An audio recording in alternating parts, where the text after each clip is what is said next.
சிவாய நம. திருச்சிற்றம்பலம். சாயா அன்பினை நாள்தோறும் தழைப்பவர் தாயே ஆகிய வளர்த்தனை போற்றி. தென்னாடுடைய சிவனே போற்றி. எந்நாட்டவர்க்கும் இறைவா போற்றி. காவாய் கனகத்திரளே போற்றி. கைலை மலையானே போற்றி போற்றி. அருள்மிகு உண்ணாமலை சமேத அண்ணாமலையார் திருவடிகள் போற்றி போற்றி. திருத்தணி முருகப்பெருமான் மலரடிகள் போற்றி போற்றி. அருள்மிகு சிவகாமி அம்பாள் சமேத அருள்ஜோதி நாதனே திருவடிகள் போற்றி போற்றி. அனைத்து அடியார்களுக்கும் திருவடி வணக்கம். குருவே சரணம். தெளிவு குருவின் திருமேனி காண்டல், தெளிவு குருவின் திருநாமம் செப்பல், தெளிவு குருவின் திருவார்த்தை கேட்டல், தெளிவு குரு ஒரு சிந்தித்தல் தானே, தெளிவு குரு ஒரு சிந்தித்தல் தானே. திருச்சிற்றம்பலம். ஐயா, நீங்களே நாலூர் துதிப்பாடி விநாயகர் துதிப்பாடி ஆரம்பிக்கலாங்க ஐயா. வாருங்கள் ஐயா. திருச்சிற்றம்பலம். திருச்சிற்றம்பலம். தில்லையம்பலம். தென்னாடுடைய சிவனே போற்றி. எந்நாட்டவர்க்கும் இறைவா போற்றி. ஏகம்பத்துரை எந்தாய் போற்றி. பாகம் பெண்ணொரு ஆணாய் போற்றி. காவாய் கனகத்திரளே போற்றி. கைலை மலையானே போற்றி போற்றி. வெற்றிவேல் முருகனுக்கு அரோகரா. சம்பந்த சரணாலய அடிகள் திருவடிகள் போற்றி போற்றி. முக்கண்ணியுடன் அமர் முக்கண்ணப்பர் திருவடிகள் போற்றி போற்றி. விநாயகர் திருவருள். ஐந்து கரத்தனை யானை முகத்தினை, இந்தி நிளம்பிறை போலும் எயிற்றினை, நந்தி மகந்தனை ஞான கொழுந்தினை, புந்தியில் வைத்தடி போற்றுகின்றோமே. அன்பிற்கினிய அடியார் பெருமக்கள் அனைவருக்கும் என்னுடைய மகிழ்ச்சிகரமான காலை வணக்கங்களை புலனாக்கிக் கொள்ளுகின்றேன். வேலுண்டு வினையில்லை என்கின்ற இந்த ஆன்மீக குழுவிலே நாம் அனைவரும் ஒன்றாக இணைந்து மனம் மொழி மெய்களால் நாம் இணைந்து இந்த முருகப்பெருமானுடைய பெருமைகளையும் அருமைகளையும் பேசுவதற்கும் சிந்திப்பதற்கும் ஒரு அருமையான வாய்ப்பு, தொடர் வாய்ப்பாக நமக்கு அமைந்திருக்கின்றது. மார்கழி மாதம் புனிதமான மார்கழி மாதமாக பிறந்திருக்கின்றது. காலை 6 மணிக்கே நம்ம சுப்ரபாதம் ஓதி, திருப்பாவை திருவம்பாவை ஓதி, பெருமானை வழிபட்டு ஆனந்தம் அடையக்கூடிய ஒரு அற்புத தருணமாக இந்த மார்கழி மாதம் அமைந்திருக்கின்றது. புதன்கிழமை என்பது மிகுந்த சிறப்பான நாள் என்று சொல்லுகின்றார்கள். நம்முடைய பெரியவர்களெல்லாம் பொன் கிடைத்தாலும் கிடைக்கும். அது என்ன சாதாரணமாக இருக்குது? பொண்ணு 1,00,000 ரூபாயை எட்டி இன்றைக்கு இருக்கின்றது. அந்த பொண்ணை கூட நம்ம சம்பாதித்து கொள்ளுவதற்கு முடியும். ஆனால் அந்த புதன்கிழமை கிடைப்பது மிக அரிது. பொன் கிடைத்தாலும் கிடைக்கும், புதன் கிடைக்காது. இன்றைக்கு புதன்கிழமை போயிருச்சுன்னா 7 நாள் நம்ம காத்திருந்து தான் அடுத்த புதன்கிழமைய நம்ம சந்திக்க முடியும். அந்த பொன்னான கிழமை இந்த நாளிலே, இது நல்ல நாள். இந்த நற்காரியங்களே செய்வதற்கு நம்மெல்லாம் சித்தமாக இருக்கக்கூடிய வேண்டும். அதற்குத்தான் நாம் பெருமானை வழிபடுகின்ற ஒரு வாய்ப்பை இந்த திருச்சப கூட்டத்தின் சார்பாக நம்ம பெற்றிருக்கின்றோம். இன்றைக்கு 18வது அமர்வாக இருக்கின்றது. இதை நான் நினைத்து பார்க்கின்ற பொழுது மிகுந்த மகிழ்ச்சி அடைகின்றேன். 18 வாரங்களுக்கு முன்பு நம்முடைய அன்பிற்குரிய அம்மா பிரேமா அம்மா அவர்கள் தன்னுடைய திருக்கரங்களால இந்த புனித பணியை தொடங்கி வைத்து அவர்கள் நிகழ்ச்சியை நடப்பதற்கு ஆசீர்வாதம் செய்தார்கள்.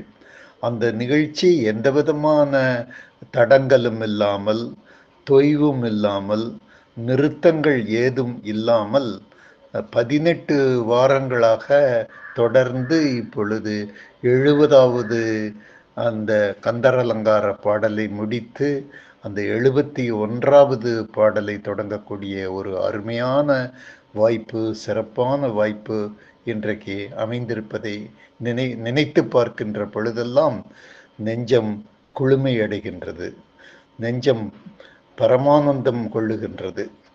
எப்படி ஐயப்ப பக்தர்களெல்லாம் அந்த 18வது படிக்கு முக்கியத்துவம் கொடுத்திருக்கின்றார்களோ, அந்த இருமுடி கட்டி விரதம் இருந்து அந்த புனித மனத்தோடும் புனித உடலோடும் அவர்கள் படியேறி செல்லுகின்ற பொழுதுதான் அந்த 18வது படியை மிதிப்பதற்கு, தொடுவதற்கு, பூசிப்பதற்கு அவர்களுக்கு சந்தர்ப்பம் அமைகின்றது, வாய்ப்பு அமைகின்றது, அனுமதி கொடுக்கப்படுகின்றது.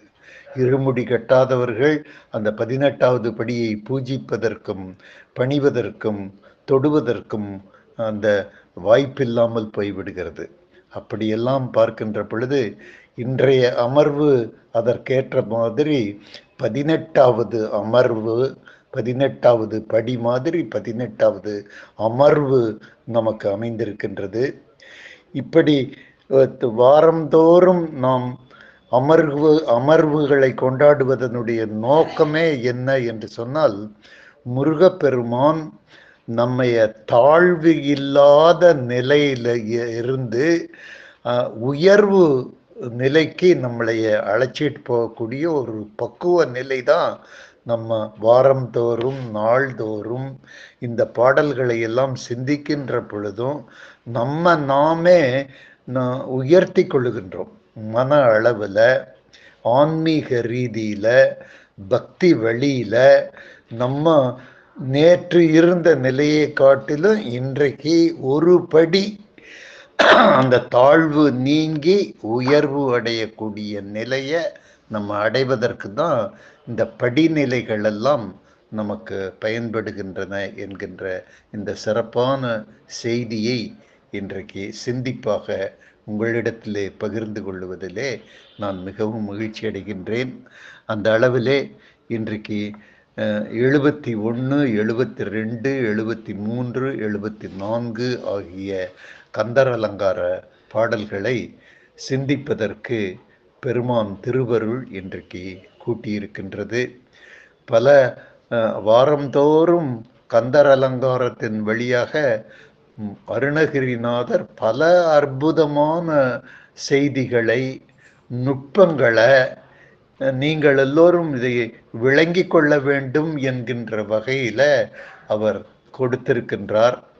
நமக்கும் இந்த திருச்சபையின் சார்பாக, இந்த மன்றத்தின் சார்பாக பொருள் விளங்கி அந்த அருட்பாக்களை சிந்திப்பதற்கு நமக்கு வாய்ப்பு அமைந்திருக்கின்றது. இதெல்லாம் பெருமான் கொடுத்த வாய்ப்பாகத்தான் நம்ம கருதுகின்றோம். ஆகவே அந்த அளவிலே இன்றைக்கு நம்ம பார்க்கக்கூடிய அந்த 71வது பாடலிலே தொடங்கி அந்த பின்வருகின்ற அந்த 4 பாடல்களும் அற்புதமான அருமையான 4 பாடல்களாக அமைந்திருக்கின்றது என்பதை சொல்லி 71வது பாடலிலே அருணகிரிநாதர் சொல்லுகின்றார், முருகா என்கின்ற அந்த நாமத்தை உன்னுடைய நெஞ்சில என்றைக்கும் நீங்காமல் நிறுத்த வேண்டும் என்கின்ற ஒரு அன்பு கட்டளையை அருணகிரிநாதர் இந்த 71வது பாடல் வழியாக நமக்கு புலப்படுத்துகின்றார். இந்த பாடல்கள், பனுவல்கள் அவைகளையெல்லாம் நம்ம உறக்க சொல்லுவதற்கு நமக்கு வாய்ப்பு இருக்கின்றது. ஆனால் இந்த நாமங்களை உறக்க சொல்லக்கூடாது.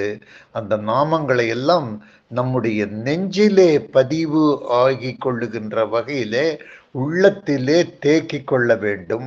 உதட்டளவிலே நம்ம மௌனமாக உச்சரித்து சிவாய நம சிவாய நம ஓம் நம சிவாய என்று உறக்க சொல்லுகின்ற அந்த நாமம் இல்லை. அத உள்ளத்திலே, உள்ளத்த அளவிலே நீங்கள் மன அளவிலே சொல்லி அதை நெஞ்சில நிறுத்தக்கூடிய அந்த பக்குவம், இந்த ஓம் என்கின்ற நாமமும் சிவாய நம என்கின்ற அந்த நாமங்களும் நம்முடைய நெஞ்சிலிருந்து நீங்காமல் நிலை பெற்று இருக்க வேண்டும் என்கின்ற அந்த செய்தியைத்தான் அருணகிரிநாதர் அந்த மாதிரி நீங்கள் முருகா என்னும் நாமத்தை நெஞ்சிலே நிறுத்தி நீங்கள் வழிபட்டால், முருகப்பெருமானுடைய திருவருள் உங்களுடைய நெஞ்சிலே நிலையாக படிந்து இருக்குமே ஆனால், இந்த வாழ்விலே அந்திம காலத்திலே உங்களுக்கு இந்த இக வாழ்வு முடிந்து அந்த பர வாழ்விலே உங்களுக்கு முக்தி கிடைக்கும். அதுதான் உங்களுடைய இலக்காக இருக்கின்றது.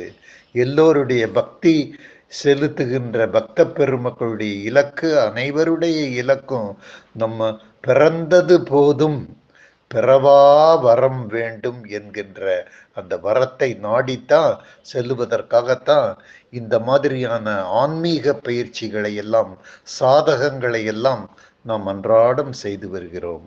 ஆகவே உங்களுக்கு அந்த காரியம் சாத்வீகம் ஆகும். நீங்கள் பரமபதத்தை எட்டி பிடிப்பீர்கள். நீங்கள் முக்தி நிலையை அடைவீர்கள். பிறவாத வரத்தை நீங்கள் பெறுவீர்கள். நீங்கள் உங்களுடைய நெஞ்சிலே முருகா என்னும் நாமத்தை நீங்கள் ஆணித்தரமாக இருக்கின்ற வகையிலே, நெஞ்சிலிருந்து அகலாத வகையிலே அந்த நாமத்தை நீங்கள் நெஞ்சிலே நிறுத்தி கொள்ளுங்கள் என்கின்ற ஒரு செய்தியை இந்த 71வது பாடலிலே சொல்லி, அதை பக்தர்களாகிய நாம் இலகுவாக எளிதாக புரிந்து கொள்ளுகின்ற வகையில அருணகிரிநாதர் ஒரு அற்புதமான உதாரணத்தின் மூலமாக விளக்கி இருக்கின்றார். அந்த உதாரணம் மிக சிறந்த உதாரணம். இந்த கொல்லனுடைய உலைக்களம், கொல்லம்பற்ற அப்படின்னு நம்ம கேள்விப்பட்டிருக்கிறோம். அந்த கொல்லன் பற்றையில அந்த துருத்தி என்கின்ற அந்த உபகரணத்தை அவன் கருவியாக பயன்படுத்தி கொண்டு, அதிலிருந்து தான் அந்த காற்று வெளியில வருகின்ற மாதிரி இந்த கொல்லன் பற்றையை நீங்கள்லாம் கற்பனை பண்ணி பார்த்தீங்கன்னா, ஏன்னா நம்ம பல சந்தர்ப்பங்கள் அதுகளையெல்லாம் நம்ம பார்த்துருக்கிறோம்.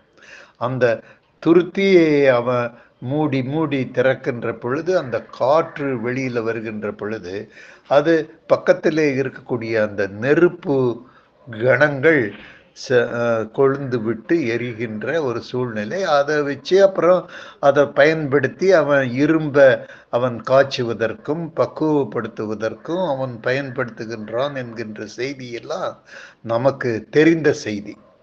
அதைத்தான் அருணகிரிநாதர் உதாரணமாக இந்த இடத்திலே நமக்கு கொடுத்து, அந்த எப்படி அந்த துருத்தியின் வழியாக காற்று உள்ளே போகவும் வெளியே வரவும், உள்ள போகவும் வெளியே வர்ற மாதிரி தான் நம்மளுடைய உடம்பும் இருக்குதுங்கிறார்.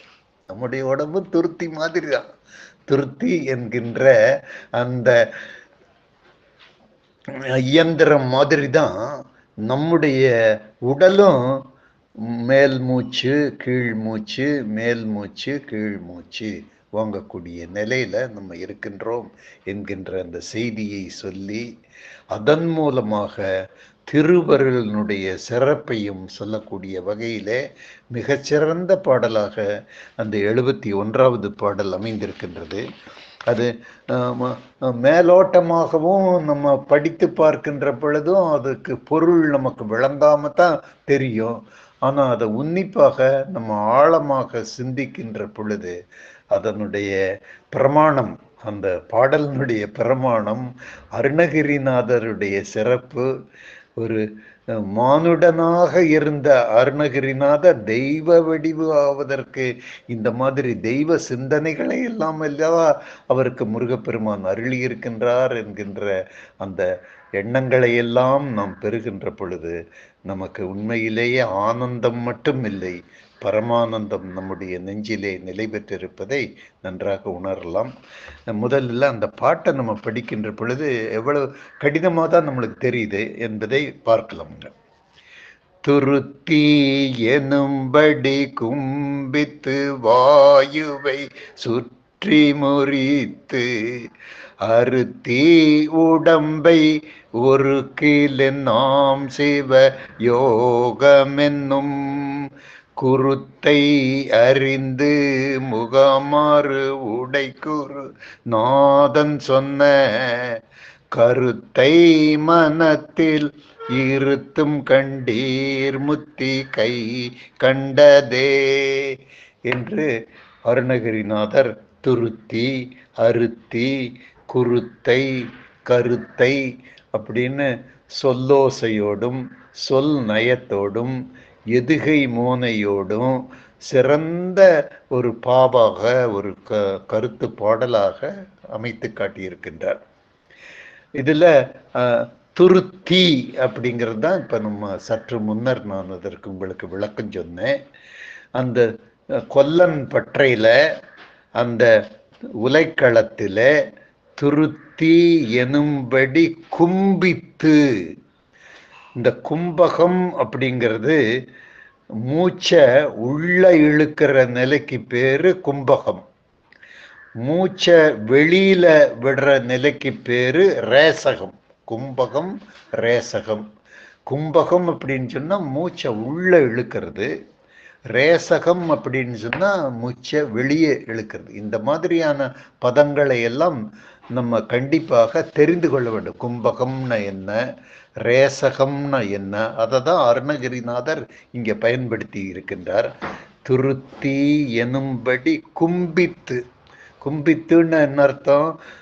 வாயுவை காற்றை நம்ம உள்ள இழுத்து வச்சிருக்கிறோம். கும்பித்து வாயுவை சுற்றி முறித்து அறுத்தி, இதெல்லாம் நம்ம மூச்சு பயிற்சி செய்கிறத இந்த இடத்துல அருணகிரிநாதர் சொல்றார். மூச்சு பயிற்சி, பிராணாயாமம் எல்லாம் நம்ம எப்படி செய்கிறோம்? பிராணாயாமம் அப்படிங்கிறதே என்ன? மூச்சு பயிற்சி. அந்த மூச்சு பயிற்சியில என்ன முக்கியமானது? மூச்சை உள்ளே இழுக்க வேண்டும். அந்த இழுத்த மூச்சை நீங்கள் நிலைநிறுத்த வேண்டும். நிலை நிறுத்தி மெதுவாக 6 ஆதாரங்கள் வழியாக படிப்படியாக அதை வெளியே கொண்டு வருவதற்கு நீங்கள் முயற்சி செய்ய வேண்டியதுதான் பிராணாயாமம். மூலாதாரத்திலே மூச்சு காற்று புறப்படுகின்றது, தொடங்குகின்றது, பிறக்கின்றது. அது மூலாதாரத்திலிருந்து அப்படியே மேலெழுந்து சுவாதிஷ்டானத்திற்கு வருகிறது. சுவாதிஷ்டானத்திற்கு சற்று மேலே இருக்கக்கூடிய அந்த தொப்புள் பகுதியிலே மணிப்பூரகம் அமைந்திருக்கின்றது. அந்த மணிப்பூரகத்திற்கு வந்து சேர்ந்திருக்கக்கூடிய அந்த மூச்சு காற்று மிக மெதுவாக அநாதகத்தை, அந்த நெஞ்சு பகுதியில் இருக்கக்கூடிய அநாதகத்துக்கு வருகிறது. அநாதகத்திலிருந்து தொண்டை பகுதியான அந்த விசுத்திக்கு வந்து சேருகிறது.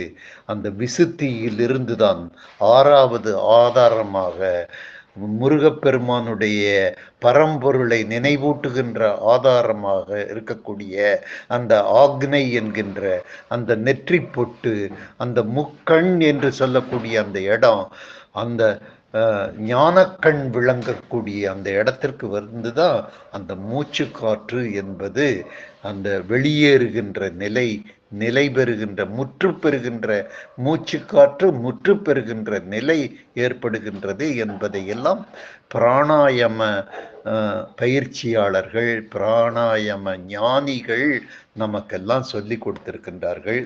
இதெல்லாம் நம்மளுக்கு, இந்த பயிற்சியெல்லாம் நம்மளுக்கு கட்டாயம் அவசியம். மூலாதாரம், சுவாதிஷ்டானம், மணிப்பூரகம், அநாதகம், விசுத்தி, ஆக்னை, இப்படியெல்லாம் அந்த மூச்சு பயிற்சி. இந்த மூச்சு பயிற்சியை நம்ம செய்கின்றோம்? முருகனுடைய நாமத்தை நம்முடைய நெஞ்சில நிலை பெறச் செய்வதற்காக இந்த பிராணாயாம பயிற்சியை நம்ம அன்றாடம் செய்து முருகா முருகா முருகா என்கின்ற அந்த நாமத்தை நெஞ்சிலே பதிய வைப்பதற்கு நம்ம சிரத்தை எடுத்துக்கொள்ளுகின்றோம். பயிற்சி என்பதே சிரத்தை தான். அந்த காரிய நேரத்தை ஒதுக்கி அதற்கு உடலை சுத்தம் பண்ணி, மனசை சுத்தம் பண்ணி, இருப்பிடத்தை சுத்தம் பண்ணி, எத்தனை ஆயத்தங்கள் எல்லாம் நடந்து அந்த பிராணாயாமம் நடக்கிறது. அருணகிரிநாதர் சொல்றாரு, அன்பனே நீ இவ்வளவு ஆயத்தங்களை செய்கின்றாயே, நீ இவ்வளவு பணிகள் முன்னேற்பாடுகள் எல்லாம் செய்து அந்த பிராணாயாமத்தை செய்து கும்பகம் ரேசகத்தை எல்லாம் பயிற்சி பண்ணி 6 ஆதாரங்கள் வழியாக அந்த மூச்சு காற்றை இழுத்து முருகன் என்கின்ற நாமத்தை உன்னுடைய நெஞ்சிலே பதிப்பதற்கு முயற்சி செய்கின்றாயே, இவ்வளவு கஷ்டப்படுகின்ற உனக்கு முருகனுடைய நாமம் பதிய வேணும் அப்படின்னு சொன்னோம்னா, இதை காட்டிலும் ஒரு சுலபமான ஒரு உபாயம் சொல்றனப்பா, கேட்டு அதன்படி நடப்பா என்று அருணகிரிநாதர் இந்த பாடல்ல சொல்றாரு. என்ன சொல்றாரு? நீ சுற்றி முறித்து அறுத்தி உடம்பை ஒருக்கு. எத்தனை பிராணாயாமத்தில் அந்த முன்னேற்பாடுகள், அந்த சிரத்தைகளை சொல்லுகின்ற பொழுது அருணகிரிநாதர் உபயோகப்படுத்துகின்ற அந்த சொற்கள், அந்த பதங்கள் எவ்வளவு அழகாக இருக்கின்றது பாருங்க. பிராணாயாமம் செய்கின்ற பொழுது கும்பித்து வாயுவை சுற்றி முறித்து அறுத்தி உடம்பை ஒருக்கி, அப்படி ஒடுக்கி உள்ள காத்த நிறுத்தும் போது நம்ம நண்பர் சொல்வார், நான் 1 நிமிஷம் நிறுத்தினேன் அப்படிம்பாரு. இல்லை, என்னால் 1/2 நிமிஷம் தானே நிறுத்த முடியுது அப்படின்னு சொல்லும்போது ஆதங்கம் ஏற்படுகிறது. அப்படியெல்லாம் நம்ம ஒருக்கி வருத்தி நம்ம செஞ்சிட்டு இருக்கிறோம். அருணகிரிநாதர் சொல்றாரு, இவ்வளவு கஷ்டப்படணுமாப்பா, இதெல்லாம் செய்யறதுனுடைய நோக்கம் என்ன, இலக்கு என்ன? முருகப்பெருமானுடைய நாமம் நெஞ்சில் பதியணும் அப்படிங்கிறதுக்காக தான் இந்த பயிற்சியை செய்யற. ஏப்பா இவ்வளவு ஏப்பா கஷ்டப்படுறேன்னு அருணகிரிநாதர் கேட்டுட்டு அவருடைய உபாயத்தை சொல்றாரு பாருங்க. ஒரு கீழ் எண்ணம், ஏப்பா இப்படி செய்யறீங்கிறார். ஏப்பா இவ்வளவு கஷ்டப்படுற? அவ்வளவு கஷ்டப்பட வேண்டியது இல்லைப்பா. சிவயோகம் என்னும் குருத்தை அறிந்து, சிவநாமத்தினுடைய அந்த உட்பொருளை நீ நன்றாக தெரிந்து கொண்டாய் என்று சொன்னால், சிவயோகமும் சிவஞானமும் சிறந்த ஒன்று. அது எப்படிப்பட்டது அப்படின்னு சொன்னா, குருத்தை போன்றது. குருத்து என்பது அது மலர் விரிவதற்கு முதல்ல இருக்கக்கூடிய நிலையைத்தான் நம்ம குருத்து அப்படின்னு சொல்றோம். மலர்னுடைய இளமையான நிலையைத்தான் நம்ம குருத்துங்கிறோம். அது மொக்காக இருக்கின்றது, அது மூடி இருக்கின்றது, இன்னும் அது திறந்து தன்னுடைய வாசனையை அது புலப்படுத்தாத ஒரு நிலையாக இருக்கின்றது. அது இளமையாகவும் இனிமையாகவும் அது புதுமையாகவும் அது ரகசியம் மிகுந்ததாகவும் இருக்கின்றது. சிவஞானம், சிவஞான போதம் அப்படின்னு சொன்னோம்னா, அந்த சிவயோகம்னா அது எவ்வளவு சிறப்பு மிகுந்தது அப்படிங்கிறத அருணகிரிநாதர் ஒரே ஒரு வார்த்தையை சொல்லி அதற்கு 1000 பொருட்கள் இருக்கின்றது என்பதை எல்லாம் நமக்கு சுட்டி காட்டி இருக்கின்றாரே, இது எவ்வளவு சிறப்பான இடம் என்று நம்ம கருத வேண்டும். சிவயோகம் என்னும் குருத்தை அறிந்து, இதெல்லாம் நீ அறியாம நீ பாட்டுல நீ வேடதாரியாக இருக்கின்ற, என்னமோ திருநூற நெத்தியில பூசிட்ட அப்படின்னு சொன்னோம்னா உனக்கு முருகப்பெருமானுடைய அருள் வந்துருச்சு, சிவயோகம் வந்துருச்சு அப்படின்னு எல்லாம் நினைக்கிற. ஆனால் நீ அறிந்து கொள்ள வேண்டும், உணர்ந்து கொள்ள வேண்டும். அந்த குருத்தை அறிந்து, முகம் 6 உடை குரு நாதன் சொன்ன கருத்தை, தந்தைக்கே உபதேசம் செய்த குருநாதர் வடிவத்திலே இருக்கக்கூடிய முருகப்பெருமான் தகப்பன் சாமி அல்லவா. ஓம் என்கின்ற அந்த நாமத்திற்கு, அந்த பிரணவத்திற்கு விரிந்த பொருளை எடுத்து கொடுத்த முருகப்பெருமானுடைய நாமம். அவர் முகம் 6 கொண்டு இருக்கின்றார். 6 முகத்தை நீ நினைத்து, உடைக்குரு நாதனை நினைத்து, அவர் சொன்ன கருத்தை மனத்திலே அறிந்தும் இருத்தியும் வைத்தால் உனக்கு முக்தி கிடைக்கும். நீ உன்னுடைய அந்த பரவச நிலையை அடைவாய். பிறவாத பேரின்பத்தை உனக்கை கண்டதே அந்த வைகுந்தம் உனக்கு வந்து வாய்க்குமப்பா. அந்த வைகுந்தத்தை நீ அடையணும் அப்படின்னு சொல்லிட்டும், அந்த முக்தி நிலையை நீ அடைய வேண்டும் என்பதற்காகவும் நீ அன்றாடம் பயிற்சி செய்வதையெல்லாம் நான் பார்க்கிறேன்.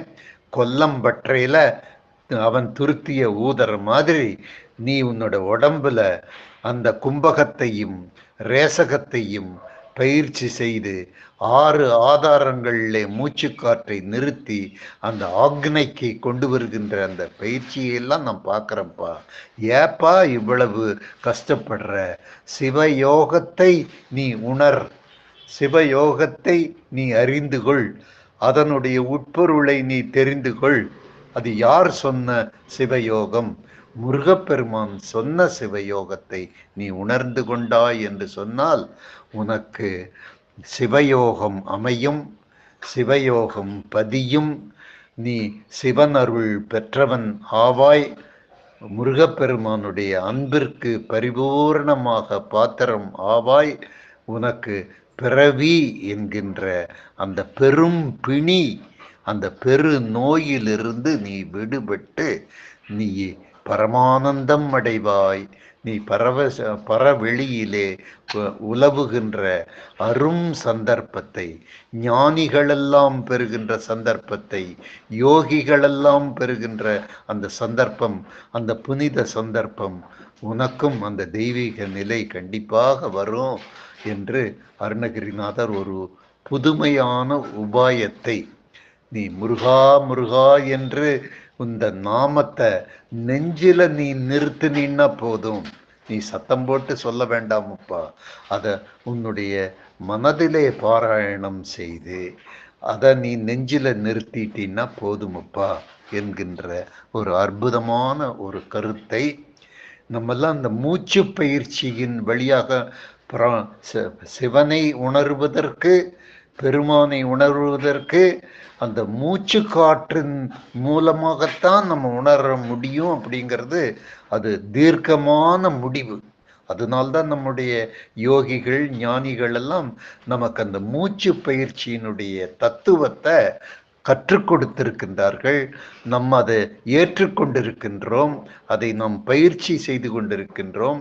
அதன் வழியாக நம்ம பெருமானை உணர்வதற்கு ஒரு அற்புதமான சந்தர்ப்பமும் அமைந்திருக்கின்றது என்பதெல்லாம் தெரிந்ததுதான். ஆனால் அருணகிரிநாதர் பெருமான் சொல்லுகின்றார், அந்த பயிற்சி கூட தேவையில்லைப்பா. நீ உன்னுடைய நெஞ்சில அந்த சிவயோகத்தை, சிவயோகம் என்கின்ற அந்த குருத்தை நீ அறிவாய், உணர்வாய், தெளிவாய். அது ஒன்றே போதும்.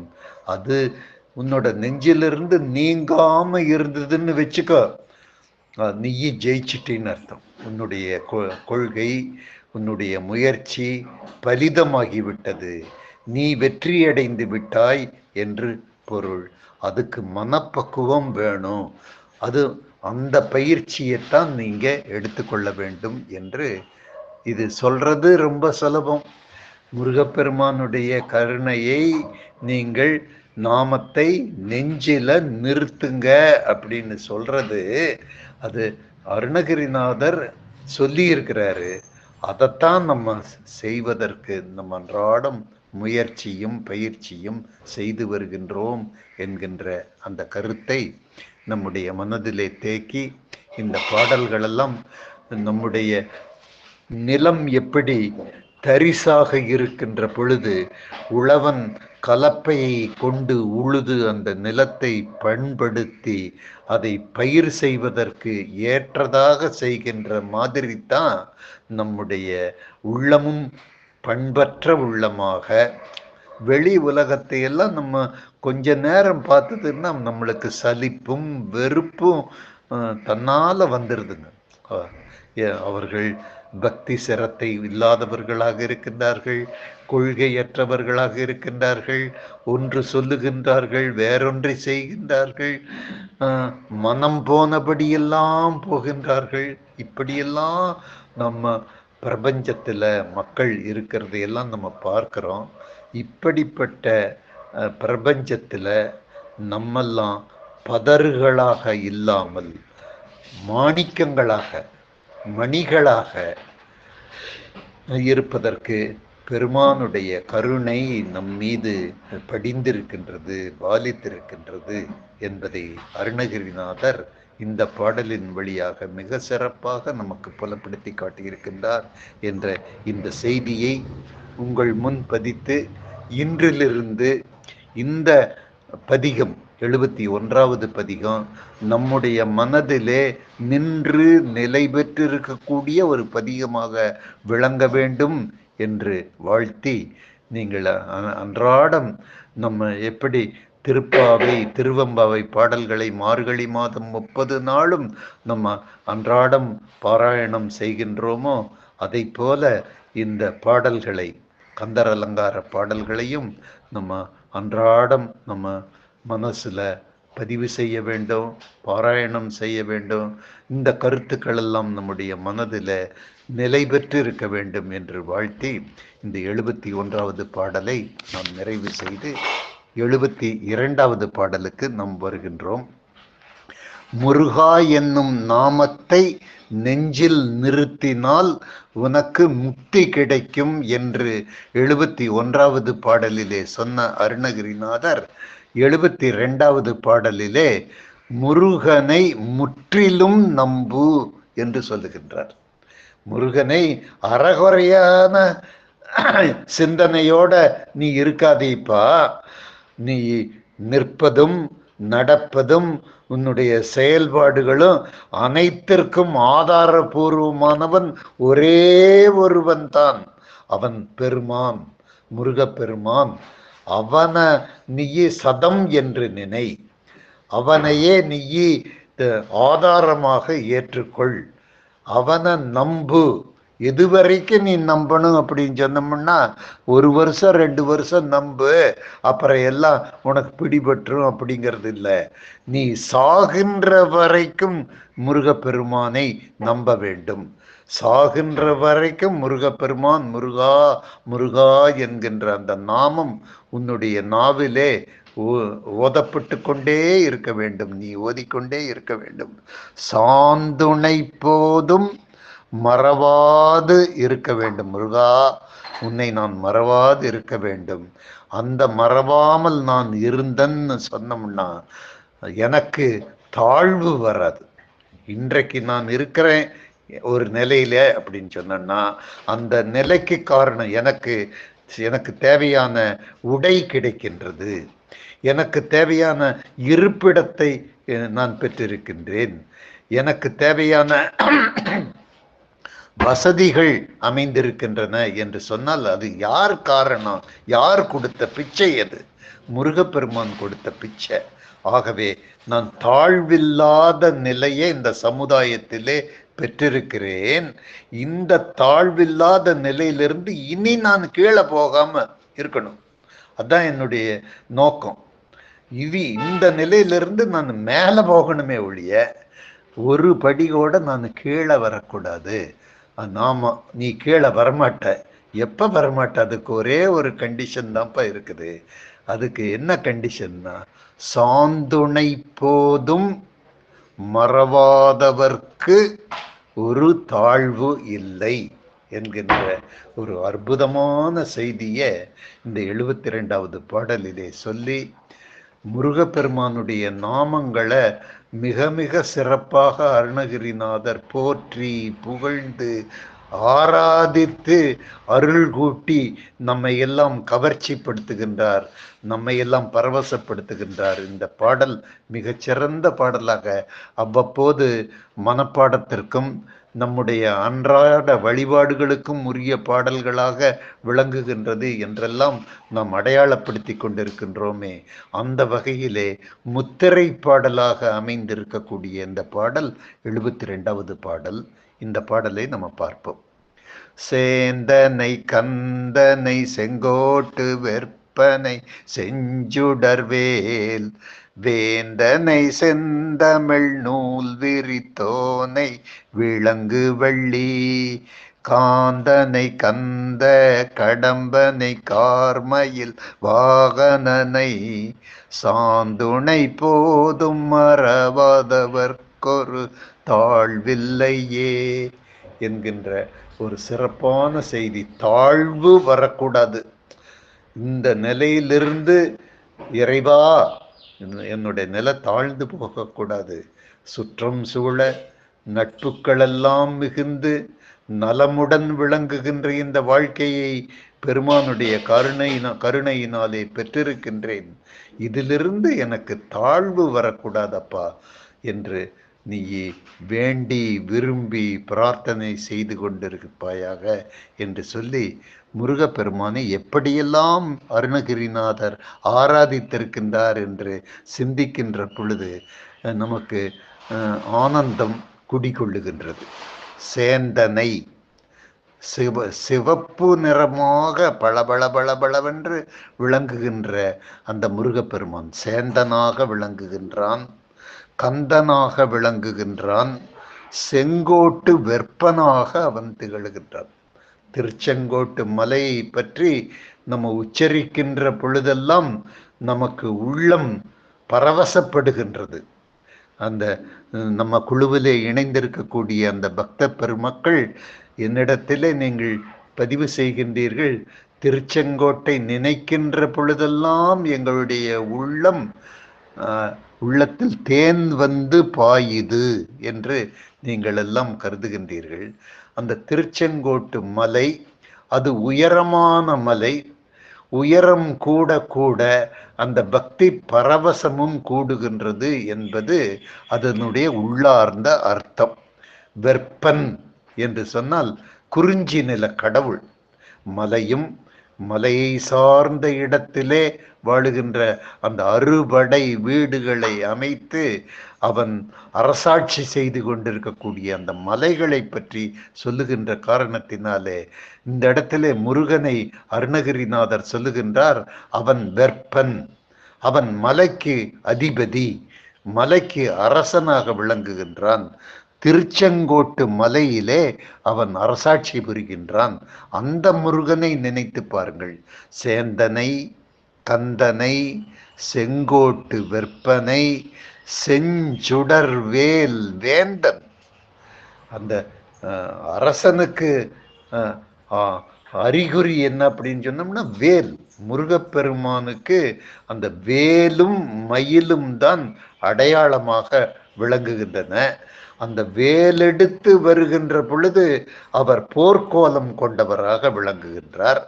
போர்க்கோலம் கொண்ட முருகர் அந்த தீமைகளையும் அநீதிகளையும் ஒழிப்பதற்கு பிரவாகமாக படையெடுத்து வருகின்ற முருகனாக காட்சியளிக்கின்றார். செஞ்சுடர் வேல் வேந்தன் அவர். அடுத்ததாக செந்தமிழ் நூல் விரித்தோன், அந்த தமிழுக்கே ஆதாரமாக விளங்கக்கூடிய தமிழ் கடவுள். இன்றைக்கு தமிழ் தமிழ் என்றெல்லாம் நாம் ஆராதனை செய்து கொண்டிருக்கின்றோம். தமிழ் எங்கள் உயிருக்கு மூச்சு என்று நாம் கருதுகின்றோம். அந்த தமிழ் வழியாக நம்முடைய நம் உணர்வுகளையும் செய்திகளையும் நாம் பரிமாறிக்கொள்ளுகின்றோமே, அதற்கெல்லாம் ஆதாரபூர்வமாக விளங்குகின்றவர் நம்முடைய மொழிக்கு. விழிக்கு துணை திருமென் மலர்பாதங்கள் மெய்மை கொன்றா மொழிக்கு துணை முருகா என்னும் நாமங்கள் என்றல்லவா அருணகிரிநாதர் சொல்லி இருக்கின்றார். அந்த மொழிக்கே ஆதாரமாக விளங்கக்கூடியவர் முருகப்பெருமான். செந்தமிழ் நூல் விரித்து நம்மை ஆராதனை செய்கின்றார், அன்பு பாராட்டுகின்றார், நமக்கு அருள் பாராட்டுகின்றார். செந்தமிழ் நூல் விரித்தோன் விளங்கு வெள்ளி காந்தன், வள்ளி மணவாளனாக விளங்குகின்றார். வள்ளி ஒரு இச்சா சக்தி. என்ன என்ன அற்புதமான கருத்து நம்ம அந்த இடத்துல தேங்கி இருக்குது என்று பார்க்கின்றோம். வள்ளி ஒரு மானுட பெண், நம்மளை மாதிரி அவ ஒரு சகலர். அந்த மானுட பெண் முருகப்பெருமானுடைய பார்வையும், முருகப்பெருமானுடைய கருணையும், முருகப்பெருமானுடைய ஈர்ப்பு சக்தியும் அவள் பால் கிடைத்தது.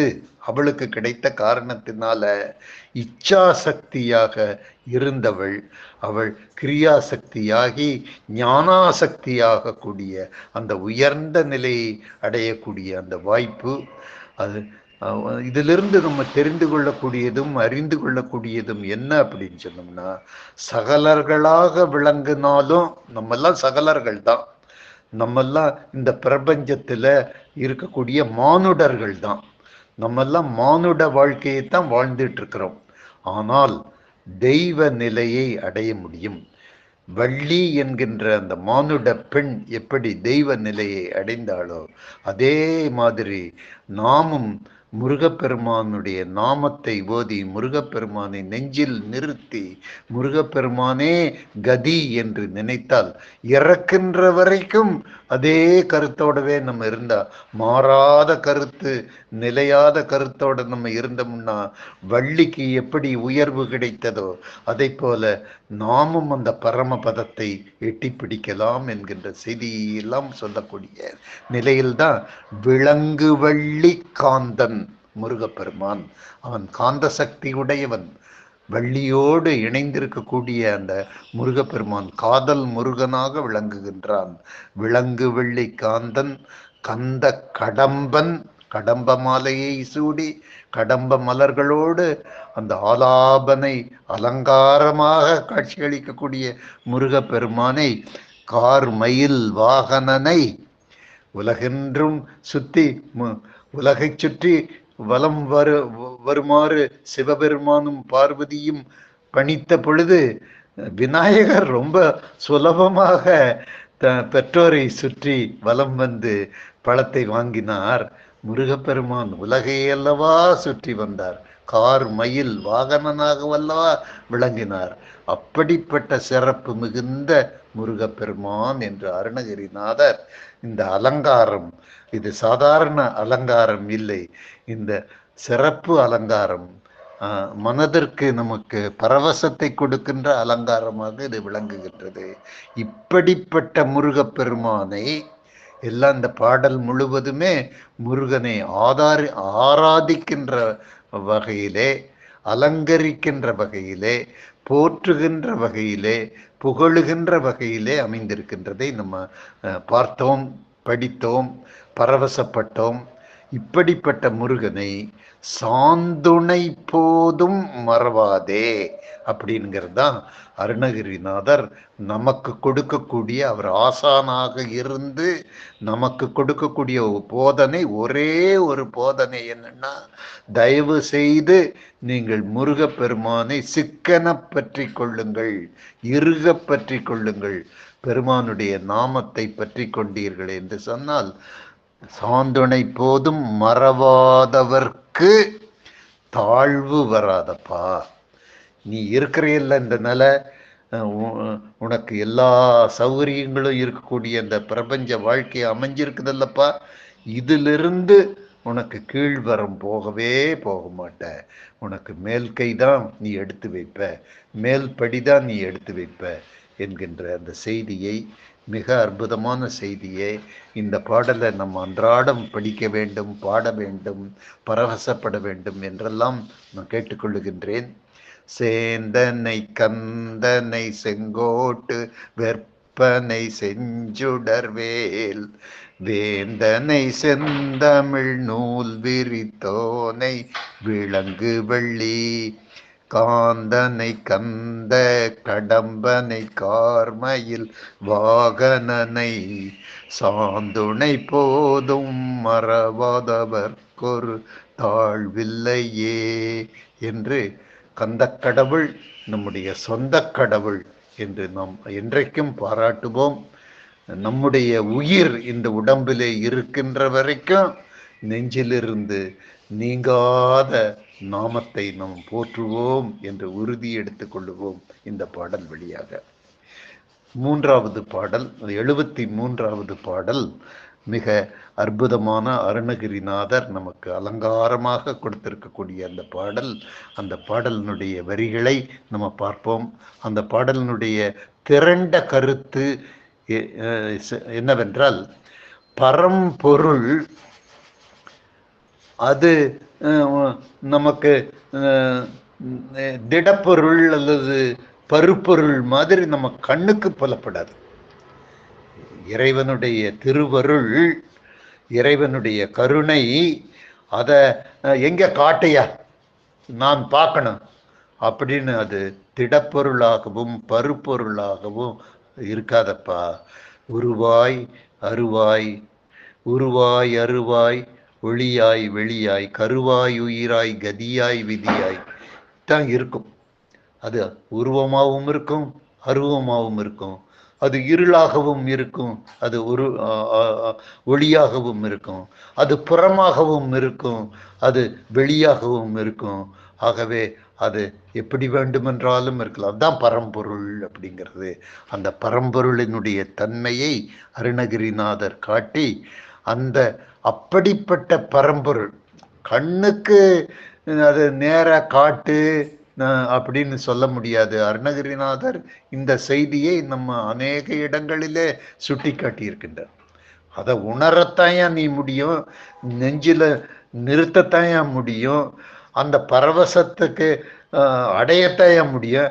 அந்த பரவசத்தை கொஞ்சம் வெளியில் சொல்லுப்பா, அது எப்படி இருந்தது அப்படின்னு சொன்னோம்னா, சர்க்கரை எப்படி இருந்தது, இனிப்பா இருந்தது, எப்படி இனிப்பா இருந்தது அப்படின்னு கேட்கிற மாதிரி தாயா இருக்குது என்றெல்லாம் சொல்லி, அந்த பரம்பொருளை மன ஆலயத்திலே குடிகொண்டிருக்கின்றது. அந்த பரம்பொருள் எங்க இருக்குது அப்படின்னு சொன்னா மனோலயம்.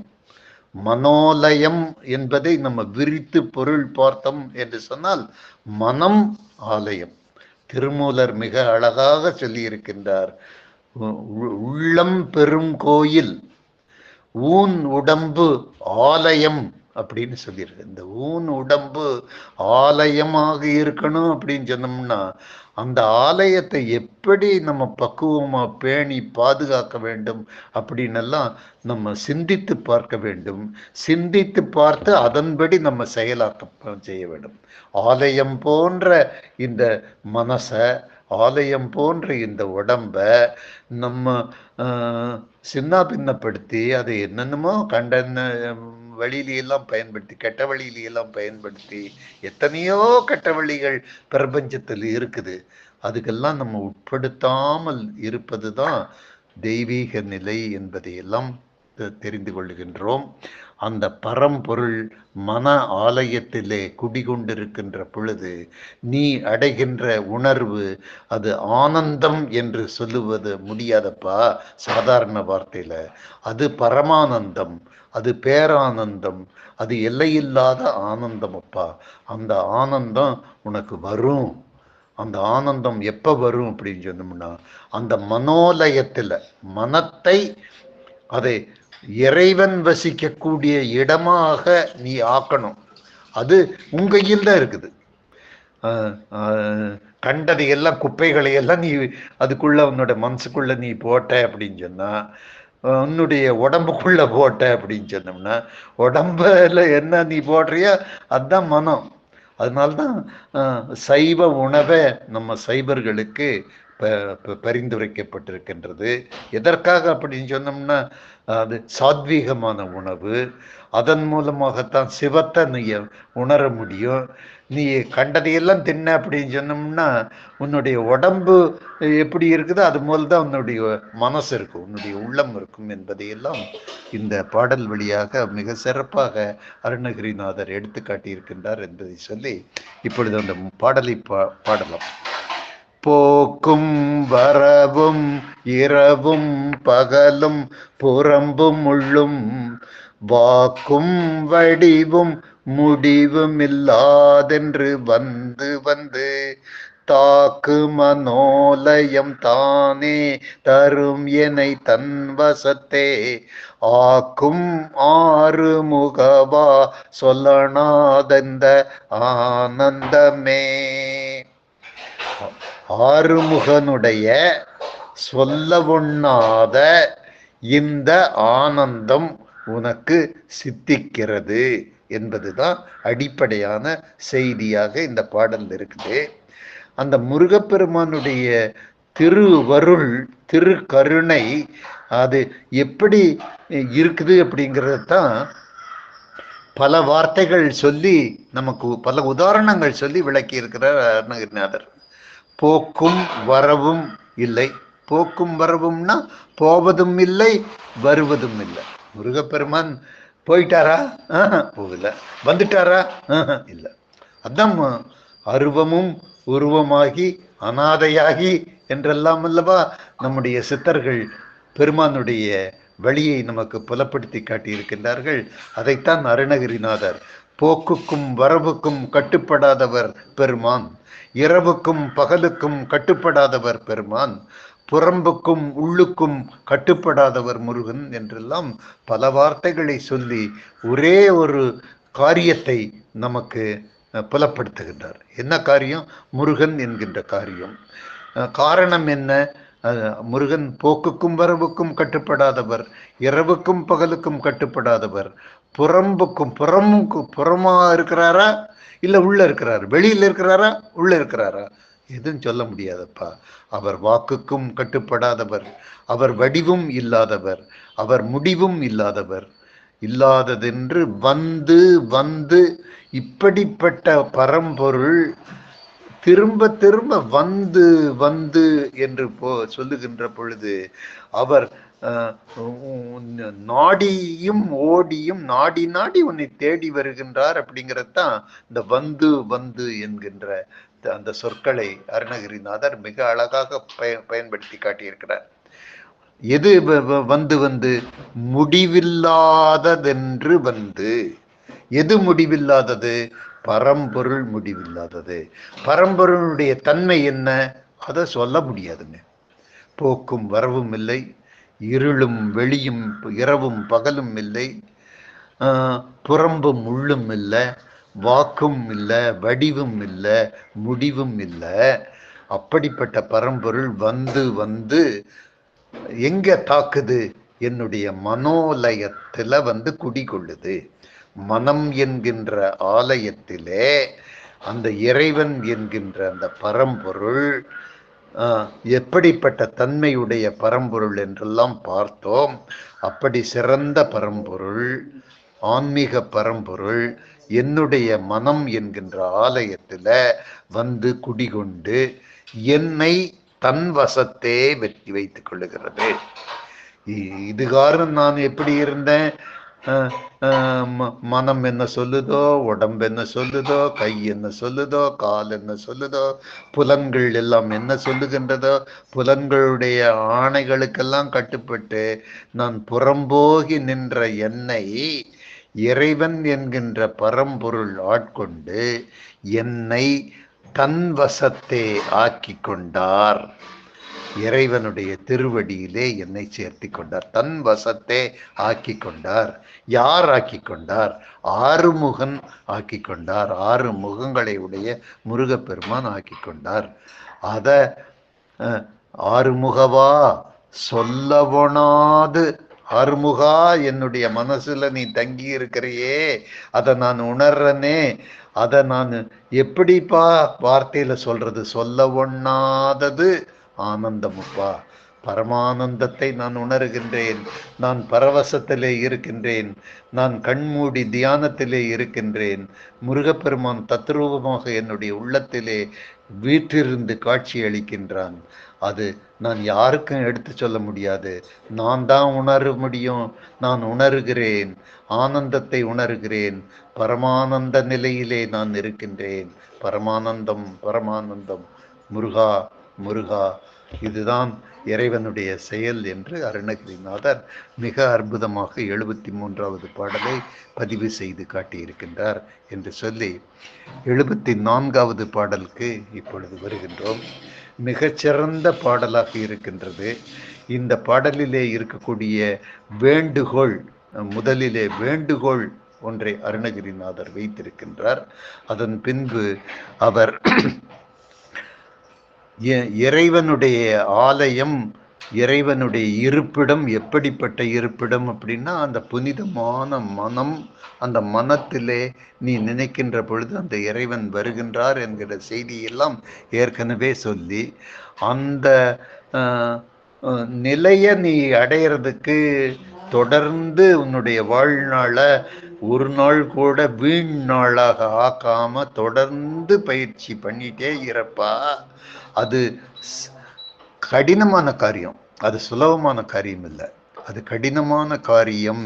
அந்த பயிற்சி கடினமான பயிற்சி என்பதை இந்த பாடல்லே சொல்லி காட்டியிருக்கின்றார்.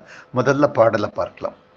அறாப்புனை வேணியன் சேயருள் வேண்டும் அவிழ்ந்த அன்பால் சுரப்புனை தண்டையன் தாழ் தொழல் வேண்டும் கொடிய ஐவர் பறக்கரல் வேண்டும் மனமும் பதைப்பரல் வேண்டுமென்றால் இறப்பகலற்ற இடத்தே இருக்கை எளிதல்லவே.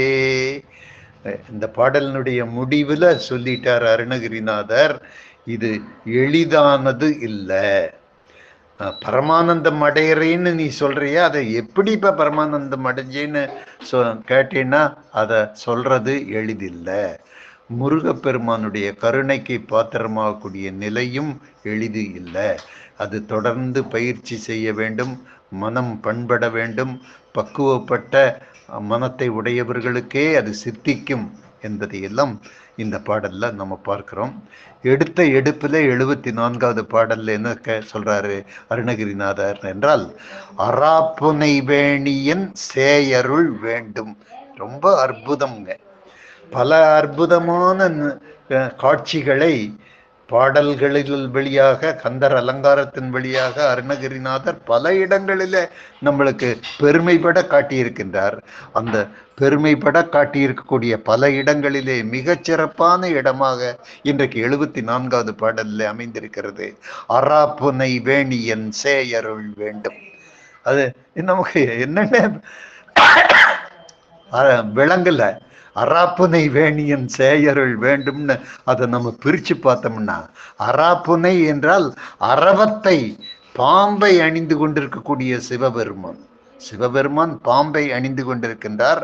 அவர் வேணியனாக இருக்கின்றார். அவருடைய புதல்வன் முருகப்பெருமான்.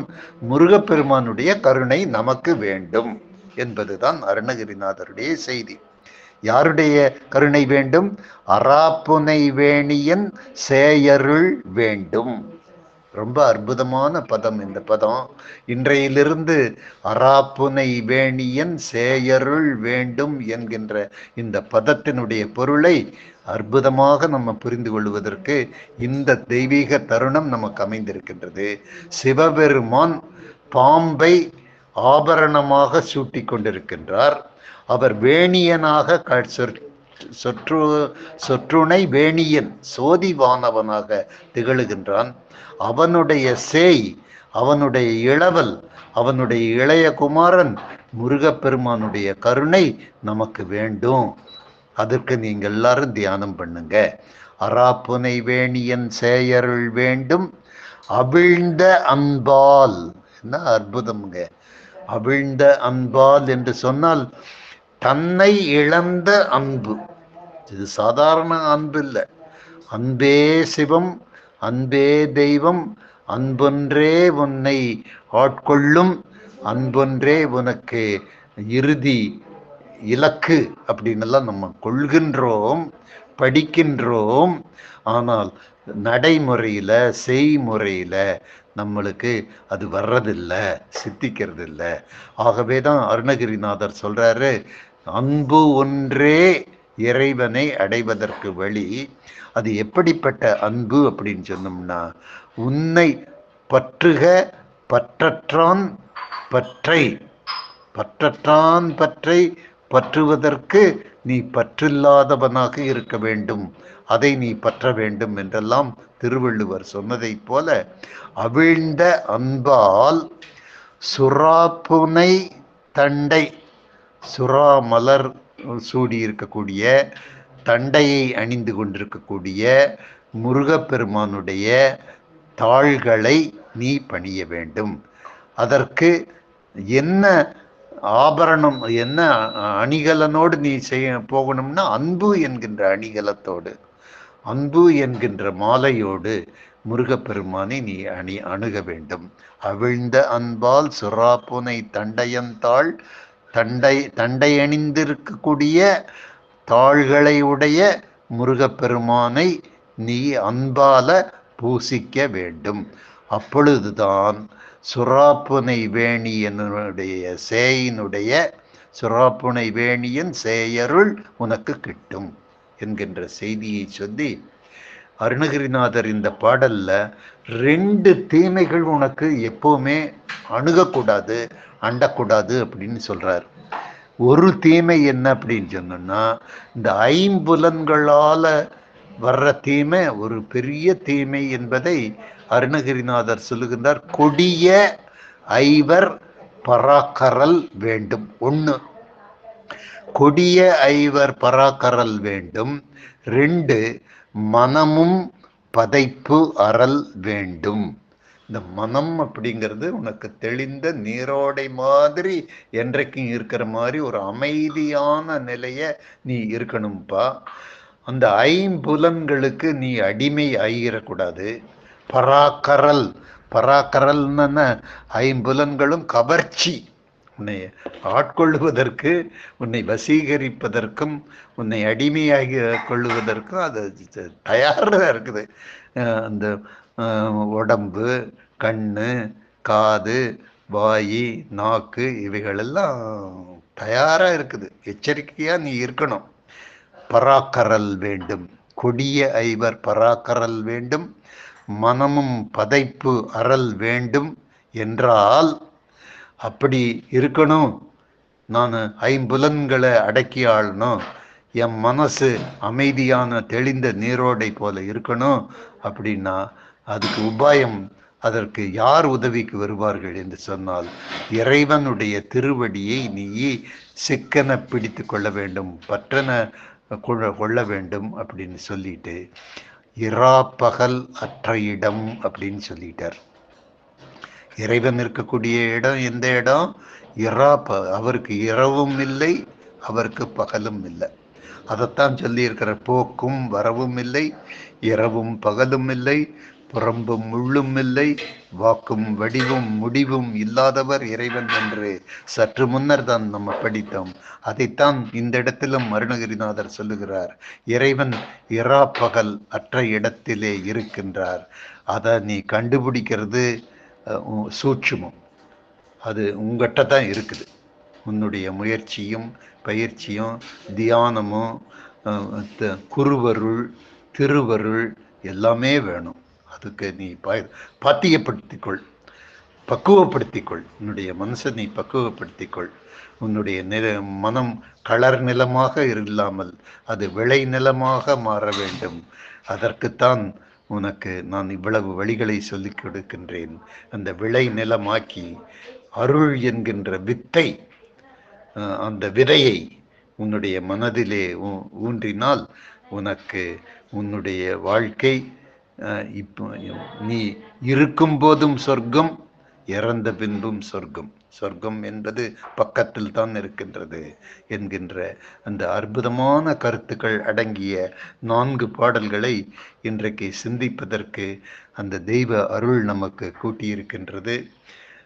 அம்மா அவர்கள் தொடங்கிய ஆரம்பத்திலேயே நான் இன்றைக்கு சொன்ன மாதிரி பிரேமா அம்மா அந்த தொடங்கி வைத்த அந்த தெய்வீக அந்த பணி தொடர்ந்து சிந்தனை செய்வதற்கு நமக்கெல்லாம் வாய்ப்பு அமைந்திருக்கின்றது என்கின்ற அந்த செய்தியை நற்செய்தியாக உங்களிடத்திலே சொல்லி நன்றி பாராட்டி என்னுடைய மகிழ்ச்சியை தெரிவித்து நான் உங்களிடமிருந்து விடைபெற்றுக் கொள்கின்றேன். நன்றி, வணக்கம். அருமைங்க ஐயா. சிறப்பான ஒரு கருத்து இன்னைக்கு. எப்படிலாம் நம்ம முருகனை வழிபாடு பண்ணணும், எப்படிலாம் போகணும் அப்படின்ற இந்த கருத்தை அழகா எடுத்து சொல்லிட்டீங்க. யாராவது பேசலாங்கம்மா, யாராவது ஒருத்தங்க பேசுங்க. புது அடியார்கள் வாய்ப்பு உண்டு, பேசுங்களேன். ஜெயம்ன்ற ஒருத்தங்க வந்திருக்கிறீங்க, பேசலாமே.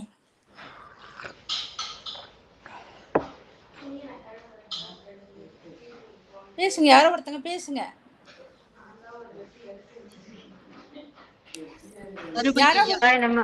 சிவாய நம்ம திருவடி வணக்கம். அடியன் பேசுறீங்களா? யாரும் பேசுற மாதிரி தெரியல.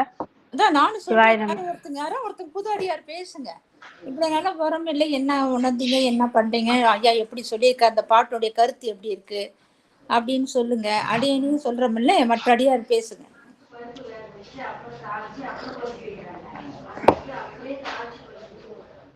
பேசுங்க புவனேஸ்வரியம்மா. சரிங்கம்மா. சிவாய நம்ம வர பேசுறாங்க. சிவாய நம்ம நன்றிங்க ஐயா. திருவடி வணக்கம். ரொம்ப சிறப்பா நீங்க நம்ம முருகப்பெருமானை எப்படியெல்லாம் வழிபாடு செய்யணும் அப்படின்றத பத்தி நல்லா எடுத்து சொன்னீங்க ஐயா. அதாவது முதல் பாடல் நம்ம அந்த யோக நிலையெல்லாம் இருந்து நம்ம உடலை எரிச்சு பெருமானை பார்க்க வேணாம், முருகான்னு நினைச்சு நம்ம மௌனமா இருந்தாலே முருகப்பெருமான் அந்த அருள் நம்மளை கொடுப்பாரு அப்படின்னு சொல்லிட்டு சொன்னீங்க. கனி போல சுலபமான வழி இருக்கும்போது காய் போல வழியாக பின்பற்றி நம்ம துன்பப்படணும் அப்படின்னு சொல்லிட்டு அந்த கருத்தை எடுத்து சொன்னீங்க முதல் வழியில, முதல் பாடல்ல. ரெண்டாவது பாடல்ல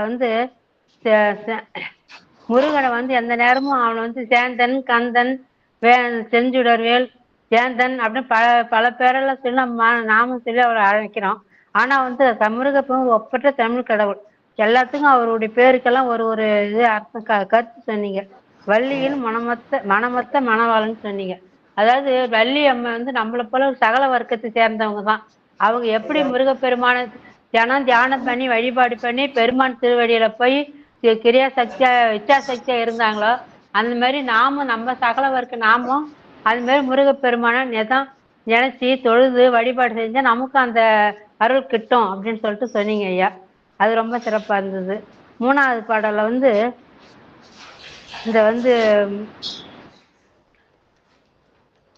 இந்த முருகப்பெருமான வணங்கினாதான் நமக்கு இந்த துன்பங்கள்லாம் போகும். மாடு, மனைவி, மக்கள், சுற்றம், வீடு, வாசல், தோட்டம், தரும் இதுலயே நாம் உழந்துகின்னு இருக்கிறோம். இதெல்லாம் அடுக்கடுக்கா நமக்கு வரும்போது நல்லாதான் வருது, போகும்போது நமக்கு துன்பத்தை கொடுத்துட்டு தான் போகுது.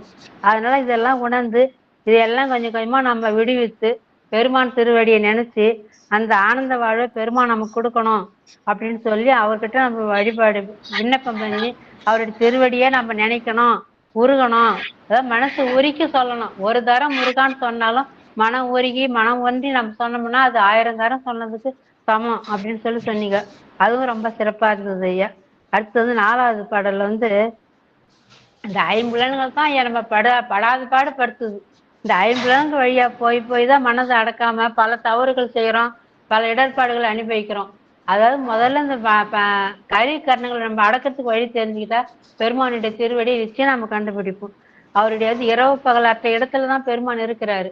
அந்த இரவு பகலற்ற இடத்துல இருக்கும்போது அவர் என்ன இதெல்லாம் நம்ம மனசை பஞ்ச வழியில் நம்ம பஞ்சபூதங்கள் வழியா நம்ம செலுத்தாமல் மனசை ஒரு நிலைப்படுத்தி முருகனை தியானம் பண்ணி அவருடைய அந்த ராப்பகலற்ற இடத்த நாமளும் அதான் அறிவின் துணை கொண்டு குருவின் திருவருளும் பெருமான் திருவருளாலும் அந்த நிலையை நாம கண்டுபிடிச்சி அந்த நிலையை நாம அடைஞ்சோம்னா நமக்கு முக்தி சீக்கிரம் கை கூடும் அப்படின்னு சொன்னீங்க ஐயா. சிவாய நம்ம அடையான் தெரிஞ்சது சொல்லிக்கிறோம் ஐயா. தவறா ரைட்டான்னு தெரியல. ரொம்ப சிறப்பா இருந்துங்க ஐயா. நாங்கெல்லாம் முயற்சி பண்றோங்க ஐயா. இதெல்லாம் ஒவ்வொரு எல்லாரும் சொல்றது கேட்டு கொஞ்சம் கொஞ்சமா முயற்சி எடுத்துன்னு வரோம். பெருமான் எங்களுக்கு திருவருள் போட்டணும், குருவருளும் திருவருளும் எங்களுக்கு கொண்டு செய்யணும் ஐயா. திருச்சிற்றம்பலம். சிவாயனம். நேற்றுக்கு உங்க பாடல் படிக்கும்போது உங்களை நினைச்சுன்னு தான் ஐயா படித்தேன். வழிபாட்டுல வார வழிபாட்டுல உங்க கந்தல் அரங்கெல்லாம் வந்தது. நீங்க சொன்ன கருத்தெல்லாம் ஒவ்வொரு பாடலுக்கும் ஒவ்வொருத்தருக்கு ஒண்ணு சொன்னேன். எல்லாத்தையும் சொல்ல முடியல, நேரம் இல்லை. அது உங்களை நினைச்சு நீங்க சொல்றது எங்க பாடுறது அந்த பாட்டு அப்படியே காதுல ஒழிச்சுக்கிட்டே இருந்தது. அதை நினைச்சுக்கிட்டே தான் ஐயா நேற்று நான் படித்தேன். ரொம்ப சிறப்பா இருந்ததுங்க ஐயா. உங்களாம் எங்களால் மறக்கவே முடியாது. ரொம்ப நன்றிங்க ஐயா. சிறப்பா இருந்ததுங்க ஐயா. திருச்சிற்றம்பலம். திருச்சிற்றம்பலம். அருமை புவனேஸ்வரியம்மா. நேத்தெல்லாம் நீங்க சொன்னீங்கன்னு சொல்லக்குள்ள ஐயாவுக்கு ரொம்ப மகிழ்ச்சி. ஏன்னா எவ்வளவு உள் வாங்கி அந்த கருத்தை எடுத்து மற்ற அடியாரில் கொண்டு சேர்க்கிறீங்கல்ல, அதுவே மிக சிறப்பு. சிவா சிவா. எல்லாமே முருகன் அருள் தாம்மா. எல்லா பாடலும் சொல்ல எனக்கு நேரம் இல்லை. 2-3 பாடல்ல வரைக்கும் சொல்லணும். ஐயா அப்படி சொல்லியிருக்காங்க இதுக்கு பாடலுக்கு அப்படின்னு சொல்லியிருந்தேன். எல்லா பாடலும் சொல்றதுக்கு நேரம் இல்லை நேற்று. ஆனா ஐயா பாடின பாட்டுலாம் அந்த காதுல எனக்கு ஒழிச்சுக்கின்னே நேற்று பாட முடிய வரைக்கும் அதுக்கு பாடுற பாடியே இருந்தது எனக்கு காதுல. ரொம்ப சிறப்பா இருந்தது. சிறப்பு சிறப்பு. அருமை. ஐயா குழந்தைவேல் ஐயா பேசலாமே. குழந்தைவேல் ஐயா மிக அருமைங்கய்யா இன்னைக்கு வகுப்பு. அதாவது அந்த மூச்சு காற்றை பத்தி சொன்னீங்க இல்ல, அருமையா சொன்னீங்க. அந்த மூச்சு காற்றை எப்படி நம்ம வச்சு பெருமாள் நம்ம வழிபாடு பண்றது, அதுக்கு வந்து அந்த துருக்கி கொல்லன் வந்து எப்படிலாம் செய்யறான், அதை அழுத்தக்குள்ள அந்த நெருப்பு உள்ள போய் அந்த காத்து வழியா அந்த நெருப்பு எரியும். அப்போ அந்த பற்றையில எல்லாம் தட்டி எடுப்பாங்க, கொல்லரி பற்றை. அந்த மாதிரி இந்த கருத்தை எடுத்து ரொம்ப அழகா எடுத்து கொடுத்தீங்க. அதை காற்று பிடிச்சி வச்சு உடைக்காலத்துக்கு அனுப்புவாங்க. அந்த மாதிரி நம்ம வந்து இந்த கும்பகத்தின் மூலியமா உள்ள இழுத்து ரேஷன் மூலியமா நிறுத்தி வச்சு அதுக்கப்புறமா வெளியே விடுற காத்து, அந்த மூச்சு பயிற்சியெல்லாம் தேவையில்லைப்பா. நமக்கு என்ன, பெருமான் முருகனுடைய திருவருள் இருந்தா போதும். நம்ம வந்து அவர் எந்த நேரமும் நினைந்து காந்ததன் தன்மையாக நம்ம வாழ்ந்தாலே போதும், நமக்கு எல்லாமே அருள் சிவயோகமும் நமக்கு கிடைச்சிரும் அப்படின்ற அந்த கருத்தெல்லாம் ரொம்ப சிறப்புங்க. அருமையா எடுத்து கொடுத்தீங்கய்யா சிவசிவா. அடுத்தது யாரா பேச விருப்பம் இருக்குன்னா வாழ்த்து பாடல் பாடி முடிச்சு அடுத்தவங்க பேசலாமா? ஐயா சிவாய நமங்கய்யா. ஐயா திருவடி வணக்கங்கய்யா. வந்து நம்ம வந்து பிராணாயாமம் செய்யறதுக்கு உடம்பு ஆயத்தப்பட்டோம்னா உடம்பும் சுத்தமா இருக்கணும், மனசு சுத்தமா இருக்கணும், இடம் சுற்றுப்புறம் எல்லாம் சுத்தமா இருந்தாதான் பிராணாயாமம் எல்லாம் செய்ய முடியுங்க ஐயா. ஆனா அதுக்கு பதிலா நம்ம வந்து மனசளவுல முருகா முருகா முருகான்னு நினைச்சிட்டு இருந்தாவே நம்மளுக்கு சிவலோகம்லாம் சித்திக்கும் அப்படின்லாம் நீங்க எடுத்து கொடுத்தீங்க ஐயா. ரொம்ப நல்லா இருந்துச்சுங்க ஐயா. அப்புறம் அரவணி இந்த சிவபெருமானுடைய சேய் வந்து முருகப்பெருமான் அவருடைய நாமத்தை வந்து நம்ம இடைவிடாத எப்பவும் நினைச்சிட்டே இருந்தா சிவலோகம் சித்திக்கும்ன்றதெல்லாம் நல்லா எடுத்து கொடுத்தீங்கய்யா. ரொம்ப நல்லா இருந்துச்சுங்கய்யா. ரொம்ப நன்றிங்கய்யா.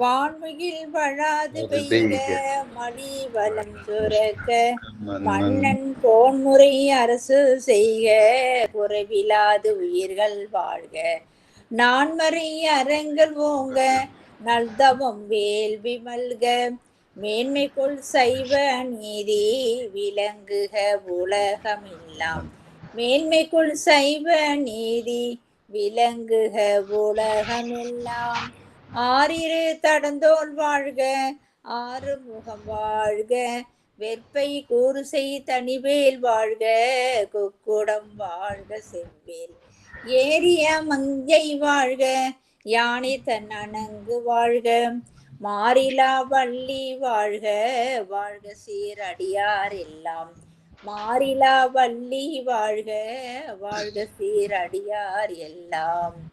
திருச்சிற்றம்பலம். வெற்றிவேல் முருகனுக்கு அரோகரா. ஐயா குழந்தைவேல் ஐயா பேசுங்க.